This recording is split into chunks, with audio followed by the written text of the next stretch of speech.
ఇది కనుక ఈ లోపల కనుక ఈ శని రేఖ యొక్క ఈ ఫేట్ లైన్ కనుక ఇటు ఉండి లోపల కనుక ఉంటే వాడు దరిద్రుడు, వాడి దగ్గర డబ్బు నిలబడతాం. ఓకే ఓకే, ఈ రెండింటిని చూసుకుని చెప్పాలి, అంతేగాని ఒక రేఖ చూసుకుని బ్రహ్మాండంగా ఉందని చెప్పి చెప్పడానికి వీలు లేదు. రెండు వస్తాయి. అట్లాగే ఇది ఉంది చూసారా లైఫ్ లైన్, ఇది ఆయుష్ రేఖ.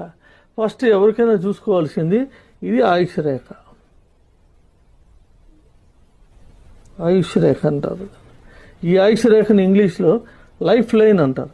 ఈ లైఫ్ లైన్ కనుక బాగుండి సపోర్టింగ్ లైన్ కనుక ఉంటే జీవితంలో ఎటువంటి ఆరోగ్యమైన సంబంధించిన ఉన్నా మనవాడు గ్యారంటీ. కరోనా వచ్చినా కూడా లేచి కూర్చున్న వాళ్ళు ఈ రేఖలు ఉన్నవాళ్ళే. ఇది సపోర్టింగ్ లైన్ సార్, ఇది లైఫ్ లైన్. లైఫ్ లైన్ ఈ రెండు ఉండాలంట. ఓకే, ఈ రెండు ఉన్న వాళ్ళకి ఆయుష్ గట్టిగా ఉంటుంది.